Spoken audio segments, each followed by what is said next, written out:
Hoş geldіңдер менің каналыма, YouTube каналыма. Біз бүгін мынандай корзиналар жасайтын боламыз. Дөңгелегі, жаңағы басқа түстері бар. Негізі именно мынандай корзина жасайтын боламыз бүгін. Мұқият қарап отырыңыздар аяғына дейін. Бізге жасау үшін USB ағаш керек болады. Мінекей ағашты қырқып дайындап қойдық. Енді оған жан-жағына қоятын екі картон, екі жағына қойып кірелейміз. Және екі шетіне ДБК-ны да алсаңыздар болады, негізі нық тұрады. Картон негізі ДСП-ға, ДВП-ға тез жабысатын болады. Сондықтан мен картондардың мына жағына қойып, 4-3 қойып кірелейтін боламыз қазір. Содан кейін матаны дайындап қойдым. Ішіне керекті сыртын қаптаймыз және астына қоятын боламыз. Оған керектілер, мысалы, степлер, басатын степлер керек болады. Және осы корзинамыздың, мысалы, корзинаны істеп тұрып қой, осы аяғы, ножкасы болады. Ножкасын бұрайтын боламыз. Соған қажет болады. Отвертка соған қажет болады. Және әрине міндетті түрде ыстық кілеммен жұмыс жасайтын боламыз. Және бәрі біткеннен кейін ойынмен және жаңағы сыртындағы тесмалар болады. Неше түрлі базарларда бар ғой, корзинаның сырттарына қоятын. Мен мыналарды жасадым, қараңыздар сырттарына. Осы негізі пар болғысы келеді. Үшеу тұр ғой. Үшеу енді төртіншісін жасаймын. Осындай жаңағы аяғы бар корзинаның сәл кішкентайын жасайтын боламыз. Ал енді бастаймыз. Және мұнан бәрін жасап болғаннан кейін сыртын мынамен қоршайтын боламыз. Қарап отырыңыздар.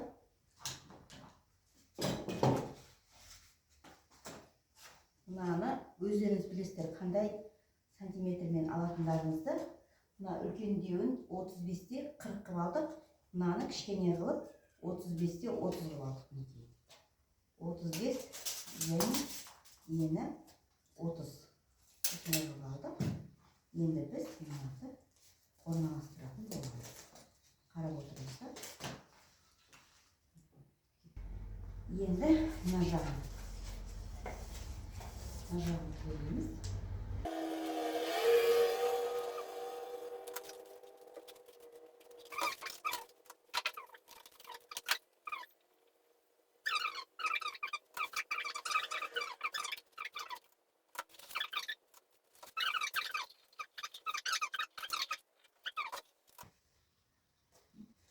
Дайын болды, қараңыздар, дайын.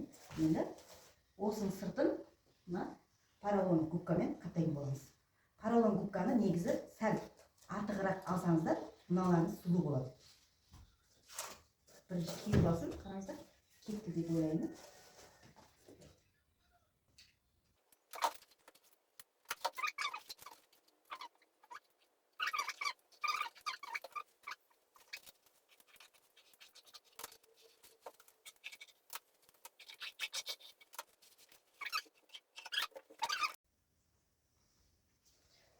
Дайын болды.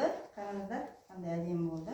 Енді осының ішіндегі ортасындағы нелерін сәл-сәл бет-бет қиып алатын боламыз. Қарап отырыңыздар мұқият.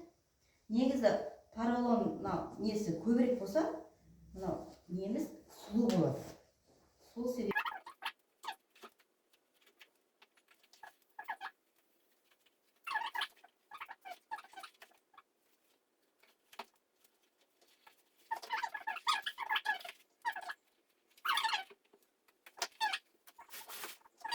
енді мына картонның сыртын қаптайтын боламыз.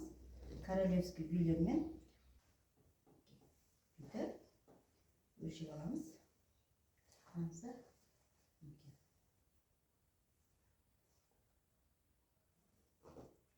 Өлшеп алдық. Өлшен артық машинама тігіп шығатын боламыз. Королевский гүйлерді тіктік. Енді осыны қаптайтын боламыз. Артына қарап қаптаймыз, сонда тігісі артында тұрады. Қараңыздар. Осы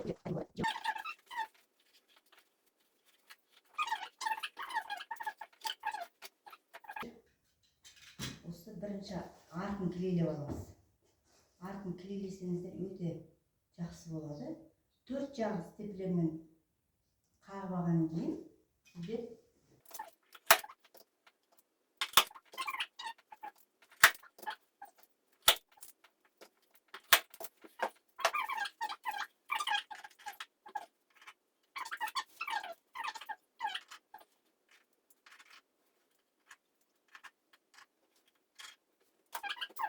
ішін мұқият қарап отырыңыздар. Алдымен 4 жағын степлермен қыстырып аламыз. Бүйтіп тартыңыздар. 3 жағын қайырып алсаңыздар, сонда қалың түседі да нық басылады. Қайырамыз.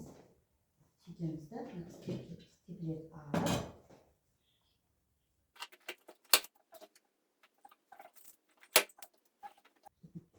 атын береміз.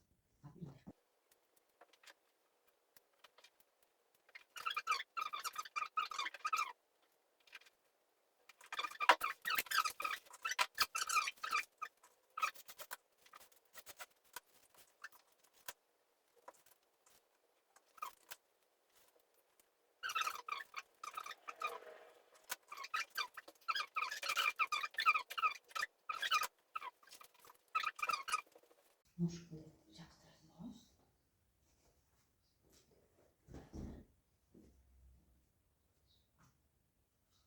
Былай жабыстырамыз ножкаларды. Өте әдемі болады. Қарап отырыңыздар. Арнайы осы ножкаға шұрттатамын.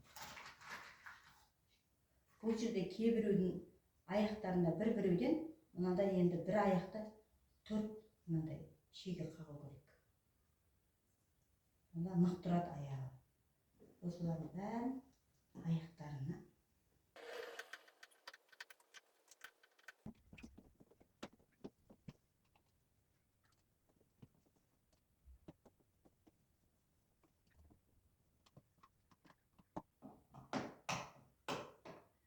болды. Үстеді дайын болды. Енді бұны маламен әрлейтін болады.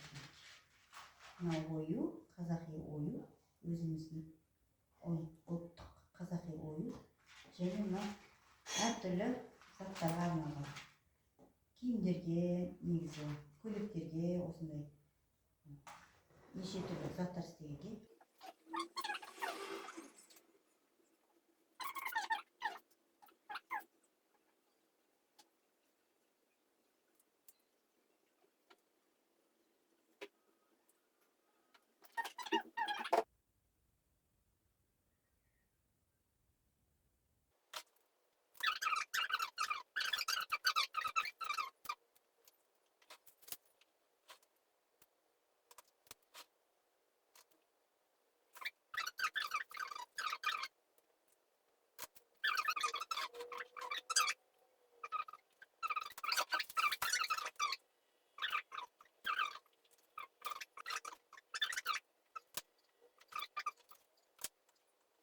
Екі шегін жабыстырып қойдық.